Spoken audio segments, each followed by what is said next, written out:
PM knowledge હબમાં આપનું સ્વાગત છે, જ્યાં સંશોધન સંબંધિત દરેક જટિલ વિષયને સરળ અને સ્પષ્ટ ભાષામાં સમજાવવાનો પ્રયત્ન કરીએ છીએ. વિડીયો ખાસ કરીને એવા વિદ્યાર્થીઓ અને સંશોધકો માટે છે જેઓ તૈયારી કરી રહ્યા છે એમએડ, પીએચડી, યુજીસી નેટ અથવા તો જીસેટ અને સંશોધન ક્ષેત્રે મજબૂત પાયો બનાવવા માંગે છે. આજનો આપણો વિષય છે સંશોધન પ્રશ્ન, જે કોઈ પણ સંશોધનનો આધારસ્તંભ છે, જેમાં બેઝિક કોન્સેપ્ટ ઓફ રિસર્ચ, સારા સંશોધન પ્રશ્નના લક્ષણો, સંશોધન પ્રશ્નોની રચના કરતી વખતે ધ્યાનમાં રાખવાના મુદ્દા. તો ચાલો શરૂ કરીએ શિક્ષામાં શોધ નવવિચારની ઓર. હવે આપણે શૈક્ષણિક સંશોધનમાં એક મહત્વપૂર્ણ તત્વ સંશોધન પ્રશ્નોની ચર્ચા કરીશું.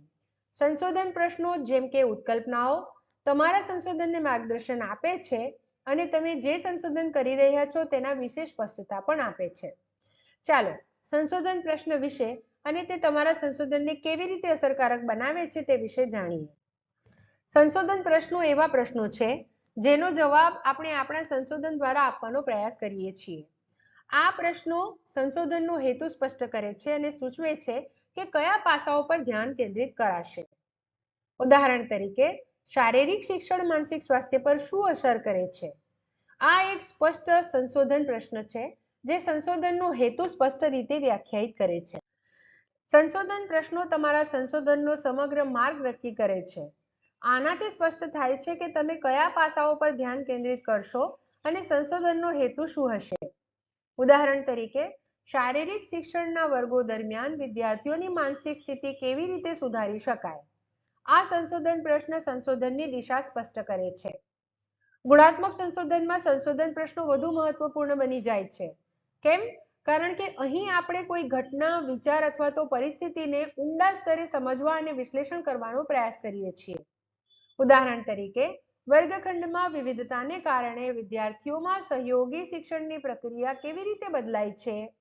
આ પ્રશ્ન ગુણાત્મક સંશોધનમાં વિદ્યાર્થીઓના અનુભવો અને વર્તણૂકોને સમજવા માટે માર્ગદર્શન પૂરું પાડે છે. સંશોધન પ્રશ્નો કોઈ ઘટના કે મુદ્દાની ઊંડી સમજ મેળવવામાં મદદ કરે છે. આ પ્રશ્નો આપણને કોઈ ઘટના કે પરિસ્થિતિનું કારણ કે અસર શું છે તે જાણવામાં મદદ કરે છે.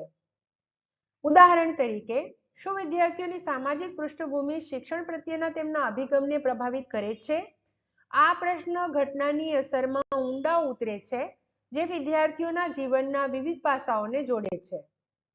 સંશોધન પ્રશ્નો દ્વારા આપણે ઘટનાનું વર્ણન સમજાવી શકીએ છીએ, જેથી કરીને આપણે સમજી શકીએ કે ઘટના કેવી રીતે બને છે અને તેના પરિણામો શું છે. ઉદાહરણ તરીકે, ઓનલાઈન શિક્ષણ વિદ્યાર્થીઓની શીખવાની ગતિ અને સમજણને કેવી રીતે અસર કરે છે? આ પ્રશ્ન ઓનલાઈન શિક્ષણની પ્રક્રિયા અને એની અસરનું વર્ણન કરે છે. સંશોધન પ્રશ્નો ફક્ત તમારા સંશોધનને માર્ગદર્શન આપતા નથી, પરંતુ તે સંશોધનને ઊંડાણપૂર્વક અન્વેષણ કરવાની, તેનું વર્ણન કરવાની અને સમજાવવાની તક પણ પૂરી પાડે છે, ખાસ કરીને ગુણાત્મક સંશોધનમાં.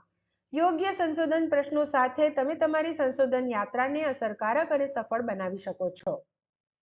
હવે આપણે સારા સંશોધન પ્રશ્નોની લાક્ષણિકતાઓની ચર્ચા કરીશું. એક સારો સંશોધન પ્રશ્ન તમારા સંશોધનને સ્પષ્ટ દિશા આપે છે અને ખાતરી કરે છે કે તમારું સંશોધન સચોટ, સુસંગત અને અસરકારક છે. ચાલો એક સારા સંશોધન પ્રશ્નના 5 મુખ્ય લક્ષણો જોઈએ. એક સારો સંશોધન પ્રશ્ન સ્પષ્ટ અને કેન્દ્રિત હોય છે. આ પ્રશ્ન બહુ વ્યાપક કે અસ્પષ્ટ નથી. તે સમજવામાં સરળ છે અને તમારા સંશોધન ઉદ્દેશ્ય સાથે સીધો સંબંધ ધરાવે છે. ઉદાહરણ તરીકે, શારીરિક શિક્ષણના અભ્યાસમાં સુધારો કરવાથી વિદ્યાર્થીઓના માનસિક સ્વાસ્થ્ય પર શું અસર પડે છે? આ પ્રશ્ન સ્પષ્ટ અને કેન્દ્રિત છે, ચોક્કસ વિષય પર ધ્યાન કેન્દ્રિત કરે છે. એક સારો સંશોધન પ્રશ્ન એ છે જેનો ખરેખર સંશોધન કરી શકાય. આ તમારી પાસે ઉપલબ્ધ સંસાધનો, સમય અને પ્રયત્નોની અંદર હોવું જોઈએ. ઉદાહરણ તરીકે, શું વિદ્યાર્થીઓને સાપ્તાહિક પ્રતિસાદ આપવાથી તેમના કસોટી પ્રદર્શનમાં સુધારો થાય છે? આ પ્રશ્ન સંશોધન કરવા યોગ્ય છે, કારણ કે તેને આંકડા અથવા તો સર્વેક્ષણો દ્વારા માપી શકાય છે. એક સારો સંશોધન પ્રશ્ન ચોક્કસ અને માપી શકાય તેવો હોવો જોઈએ, જેથી તમે તેનો જવાબ પ્રદત્ત અથવા તો વિશ્લેષણ દ્વારા આપી શકો. ઉદાહરણ તરીકે, શું ઓનલાઈન શિક્ષણ વિદ્યાર્થીઓના પ્રદર્શનમાં સુધારો કરે છે? આ પ્રશ્ન ચોક્કસ અને માપી શકાય તેવો છે, કારણ કે તેને આંકડા અને પરીક્ષણ પરિણામો દ્વારા માપી શકાય છે. એક સારો સંશોધન પ્રશ્ન તમે જે ક્ષેત્રમાં સંશોધન કરી રહ્યા છો તેનાથી સંબંધિત હોવો જોઈએ.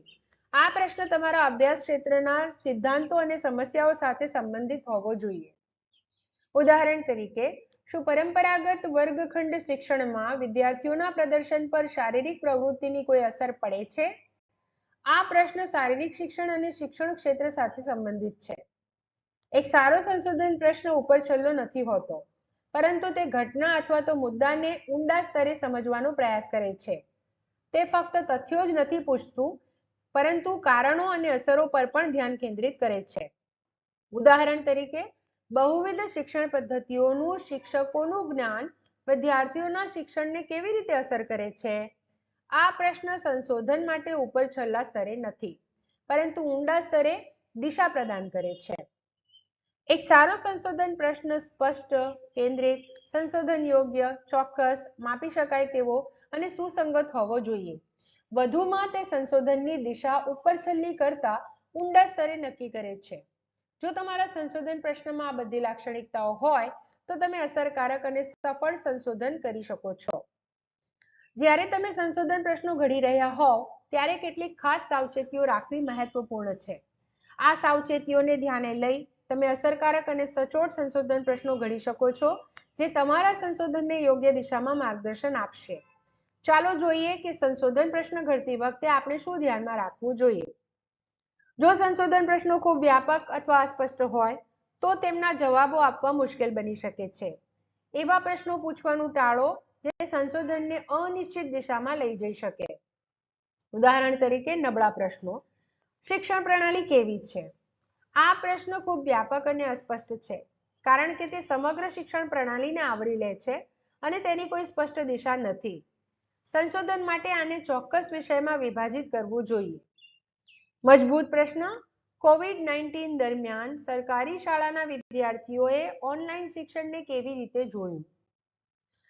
સંશોધન પ્રશ્ન ઘડતા પહેલા હાલના સાહિત્ય અને સંશોધનની સમીક્ષા કરવી મહત્વપૂર્ણ છે. આનાથી તમને સમજવામાં મદદ મળે છે કે તમારો પ્રશ્ન કેટલો નવો છે અને તે પહેલાથી થયેલા સંશોધન સાથે કેવી રીતે સંબંધિત છે. ઉદાહરણ તરીકે, નબળો પ્રશ્ન. શું ઓનલાઈન શિક્ષણ વિદ્યાર્થીઓ માટે ફાયદાકારક છે? આ પ્રશ્ન ખૂબ જ સામાન્ય છે અને અગાઉના સંશોધનોમાં પણ આ જ પ્રશ્ન ઉઠાવવામાં આવ્યો હશે. સાહિત્યની સમીક્ષા કરવાથી તમને સમજવામાં મદદ મળે છે કે કયું સંશોધન પહેલાથી જ થઈ ચૂક્યું છે. મજબૂત પ્રશ્ન. શું કોવિડ-19 દરમિયાન ઓનલાઈન શિક્ષણથી વિદ્યાર્થીઓના શૈક્ષણિક પ્રદર્શનમાં ફેરફાર થયો? એક સારો સંશોધન પ્રશ્ન સંક્ષિપ્ત અને સચોટ હોય છે. આ પ્રશ્નો કોઈ પણ ગૂંચવણો વિના સીધો અને સ્પષ્ટ મુદ્દો ઉઠાવે છે. ઉદાહરણ તરીકે, નબળો પ્રશ્ન. શિક્ષણ ટેકનોલોજીનો ઉપયોગ અને તેના સામાજિક પ્રભાવોમાં કયા ફેરફારો થયા છે? આ પ્રશ્ન ખૂબ લાંબો અને જટિલ છે. તે સંક્ષિપ્ત અને કેન્દ્રિત હોવું જોઈએ. મજબૂત પ્રશ્ન. શું શિક્ષણમાં ટેકનોલોજીકલ ફેરફારોથી વિદ્યાર્થીઓના શિક્ષણમાં સુધારો થયો છે? તમારા સંશોધન પ્રશ્નનો સીધો સંબંધ તમારા સંશોધન ઉદ્દેશો સાથે હોવો જોઈએ. આ પ્રશ્ન તમારી સંશોધન પ્રક્રિયાને દિશા આપશે અને તમારા ઉદ્દેશ્યો સ્પષ્ટ કરશે. ઉદાહરણ તરીકે, નબળો પ્રશ્ન. શું બાળકોને રમતગમતમાં ભાગ લેવાથી ફાયદો થાય છે? આ પ્રશ્ન સામાન્ય છે અને સંશોધન ઉદ્દેશ્યો સાથે સીધો સંબંધિત હોય તેવું લાગતું નથી. મજબૂત પ્રશ્ન. શું શારીરિક પ્રવૃત્તિ એટલે કે રમતગમત બાળકોના માનસિક વિકાસ અને શૈક્ષણિક પ્રદર્શનમાં સુધારો કરે છે? સંશોધન પ્રશ્નો ઘડતી વખતે તમારે શબ્દશઃ અથવા વધુ પડતા વ્યાપક પ્રશ્નો ટાળવા જોઈએ. હાલના સાહિત્યની સમીક્ષા કરવી જોઈએ.